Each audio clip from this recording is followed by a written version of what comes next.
Morning at Desmond Hall. Jean-Paul is locked safely in the tower room and guarded by Raxel.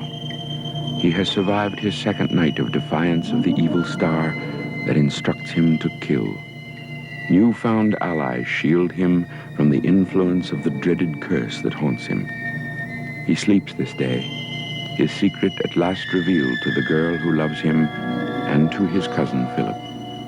They each begin to trace clues they've learned from him, clues that connect others in the family mansion to the mystery of the murdered girl, Agatha, whom Jean-Paul may or may not have killed.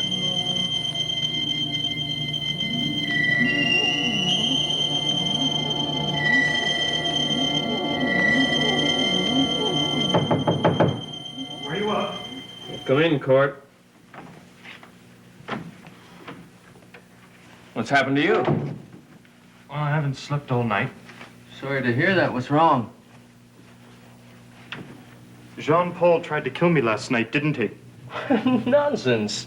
He might have roughed you up a little bit if I hadn't stopped him, but killing's going a bit far, isn't it? I'm marked for death, I know it.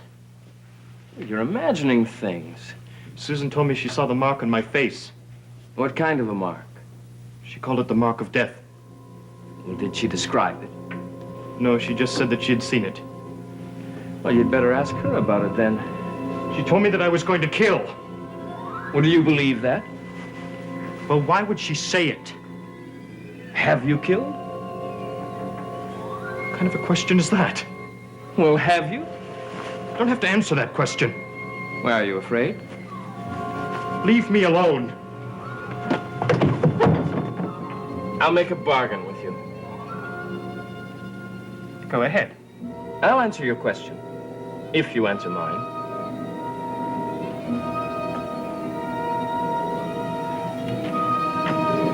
Am I marked for death? Not as long as Jean-Paul lives. What kind of an answer is that? I think it's a good answer. Now, you answer mine. Who killed Agatha Pruitt?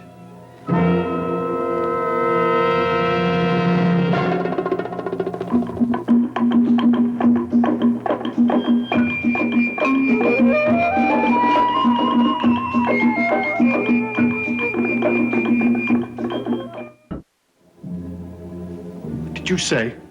Who killed Agatha Pruitt? Why do you ask me? Well, you knew her, didn't you? Of course I knew her. She was living here. Jean-Paul brought her here to live. She was a common sort of girl, nice in her own way. And you became friends with her? Yes, we all did. Jean-Paul and Laszlo. Well, if she had friends, she must have had enemies, too. She was a Desmonton girl. She knew lots of people. Anyone could have murdered her. Now, I've told you all I know. No, not quite. You didn't tell me you were out in the fog with Jean-Paul and Kita the night Agatha was killed. Oh, and who told you that? Jean-Paul. And what if he did? He's not going to blame me for it. He's not going to get away with it. Just leave me out of it. I'm not involved. You're involved whether you like it or not. You knew Agatha Pruitt, and you knew her rather well, I'm beginning to suspect. So did Laszlo. Laszlo knew her better than I did. So did Mrs. Hatter. She spent a lot of time down there with them. She did she? You're getting yourself into things that you should stay out of.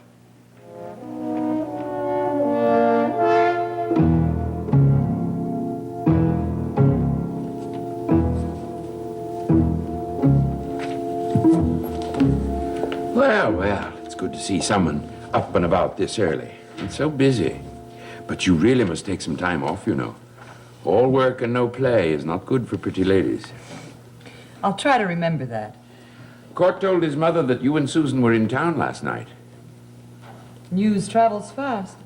Well, I would hardly recommend Desmonton as a safe place for two ladies alone without escorts.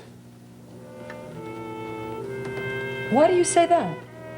Well, there have been rumors of girls disappearing, being found murdered. Like Agatha Pruitt. Poor Agatha. Yes. You You knew her very well, didn't you? Oh, I wouldn't say that. It's funny, just before I went down to Mrs. Hatter's, I remember that she spent a lot of time there.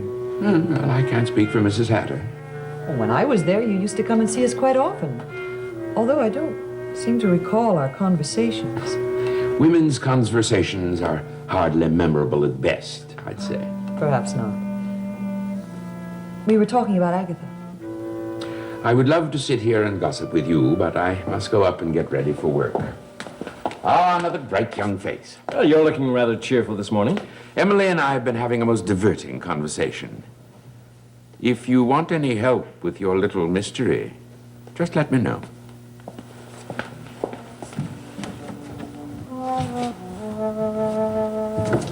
What did you say to him? Nothing. But he's obviously caught on that I was trying to find something out. I must have been rather clumsy. Or else he knows more than he lets on. Like his stepson. Have you talked to Kurt? Well, he talked to me. He's frightened. And he's a little incautious when he's afraid. Well, that might be useful. Well, he let slip that Irene and Laszlo knew Agatha rather well. I thought so. Did you find anything in these books? Nothing. There's not a mention of a curse on the Desmond family.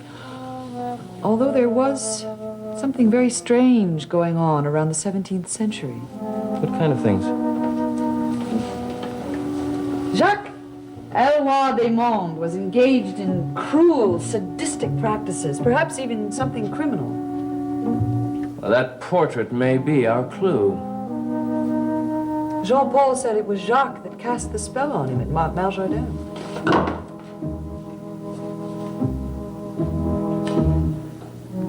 Philip, I want to ask you something. And please don't spare me the truth. Do you believe that Jean-Paul killed Agatha? I don't know. But we've got to find out. And if we find he did, Well, we have no choice but to turn him over to the police.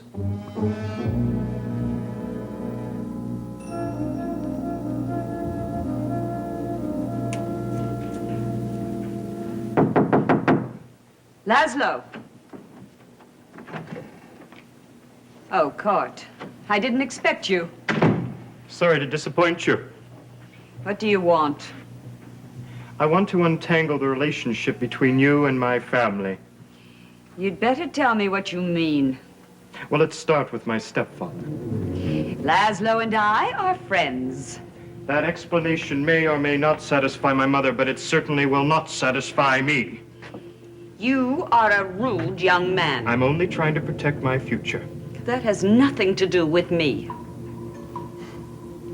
I want the Desmond fortune to become mine, and I think you want my dear stepfather to continue to be yours. Am I correct? You'd better leave. Of course, Laszlo married my mother only because of the Desmond fortune. What a dreadful thing to say. Well, he's never at home except for meals. He spends most of his time here rather than at home. My mother knows about you and Laszlo. And how does she know that? Because I told her, Mrs. Hatter. That's how. You are insufferable. I think Laszlo better make a decision about his wife at Desmond Hall and his friend at your cottage. Get out! Think it over. If you want Laszlo help me to protect my family fortune, then he won't have to be married to a Desmond. Get out, I said. Go, before I throw you out. You see, you are more than merely friends after all.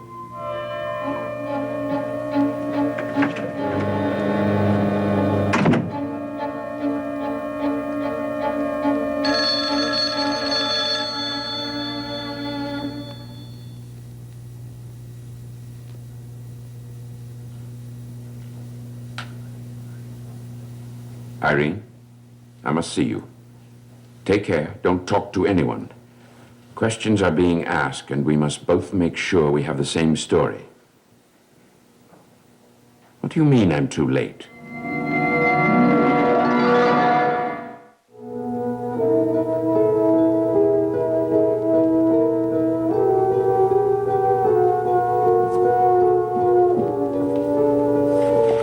don't you let that go for now. We'll go visit someone. Who? With our local society leader, Mrs. Irene Hatter. I want to ask her a few questions about Agatha. You go without me. But I hardly know her. Well, I know her too well. Why do you say that? I was very ill when I stayed with her. It wasn't a happy time. The house depresses me. I wasn't myself. I was exhausted and feverish, and I had hallucinations. Bad dreams, I think. Dreams?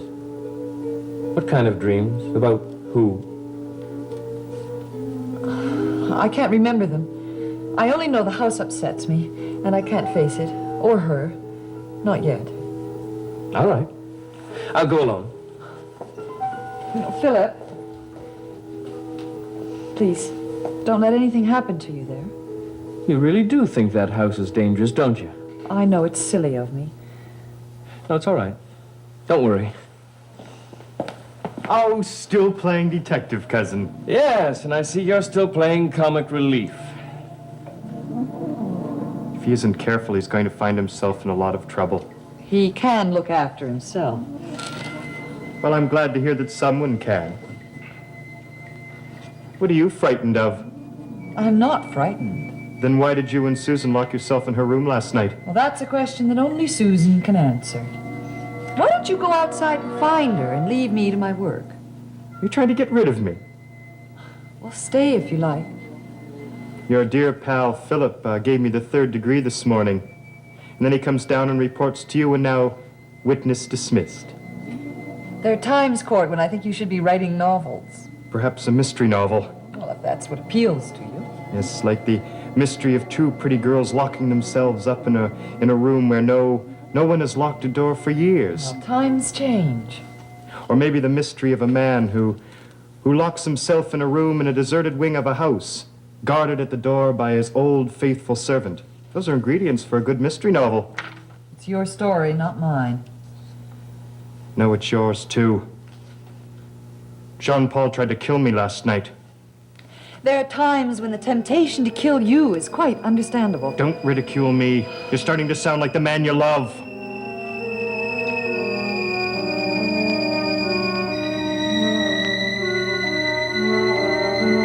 Of course I don't like it.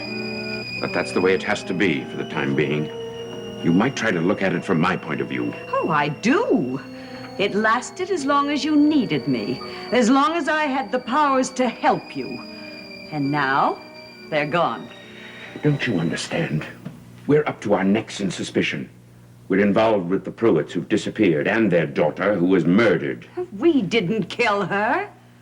Can we prove that? We've nothing to fear. That girl, Emily Blair, knows all there is to know about us. She won't remember it. I put her in a trance so she'd forget. And since you have lost your powers, how long do you think they'll keep her in a trance?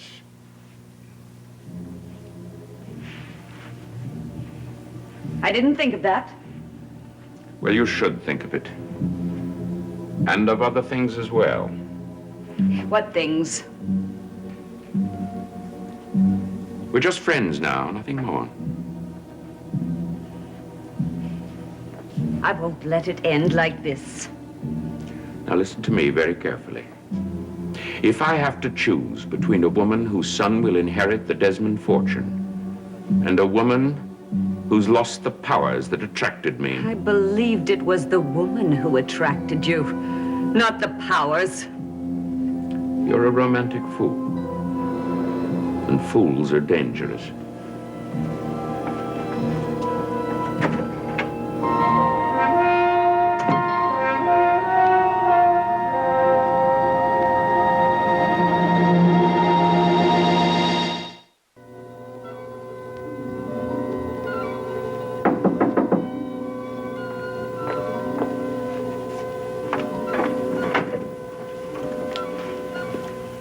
Mr. Desmond, this town may be provincial, but there are those of us with the good manners to telephone when we want to visit. My dear Mrs. Hatter, you drop in so often unannounced to Desmond Hall that I thought you'd have no objection if I paid you the same compliment. I'm in no mood for pleasantries. Good day. I suggest you stay and answer a few questions. Why should I? Unless, of course, you prefer for me to turn my information over to the police. Are you trying to intimidate me? No, not at all. But if you don't want to talk to me, I'll gladly talk to the police. Could I use your telephone?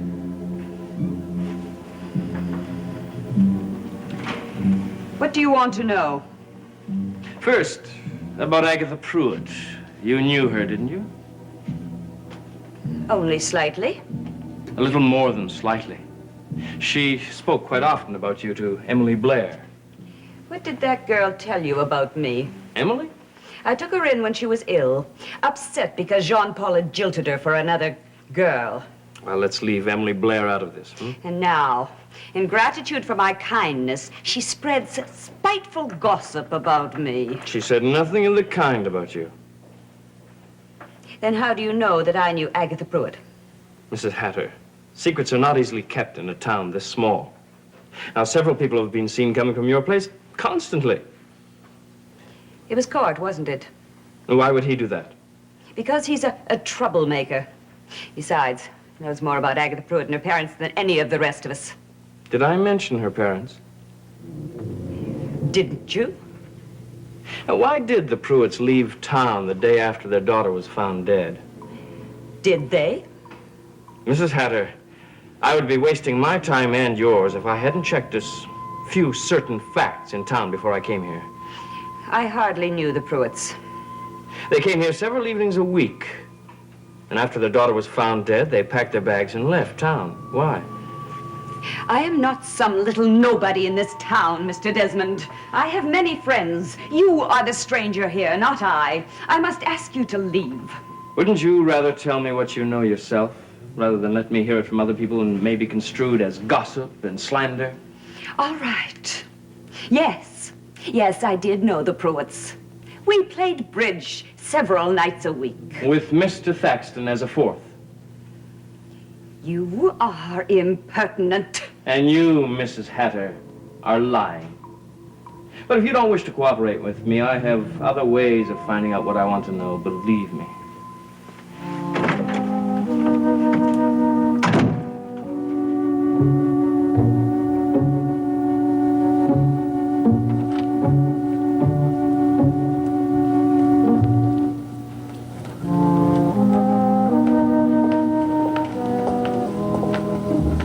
Why did you tell your mother what you did? Don't know what you're talking about. Oh, you know very well. I want to know what you're up to. Your sudden interest in my affairs is overwhelming, dear stepfather. You keep out of my business. And what is your business? Besides kissing Mrs. Hatter. You hurt your mother very badly. I want you to apologize to her. Me apologize? Well, she might have believed your little story about the friendly little peck on the cheek. But I know you better than that. Don't push me too far, Cord. You only married my mother for the Desmond money. You never have cared for her at all. Ever since you came here, everything's gone wrong. First Philip disappeared, now Jean-Paul is...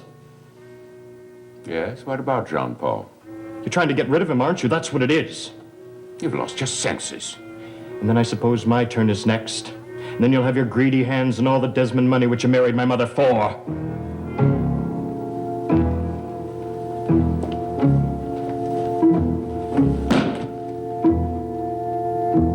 She's lying. Court's lying, and Laszlo's lying. They're all lying.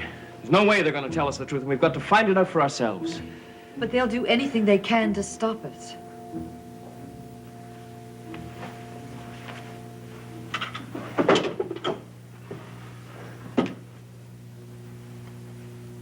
There's something I want you to take from me. What is it? It's a totem my grandfather gave me when I was a boy. It's protected me throughout my life. I want you to keep it. No, I couldn't do Now, that. as long as it's with you, you'll come to no harm. What about you? Without it, you won't be safe. Now, don't argue with me. Your safety means more to me than mine. Now, keep it with you at all times. Why have you given me this, Philip? Because I love you. Well, don't say that. Now, you mean more to me than anybody has or ever will. But you must know that I love someone else.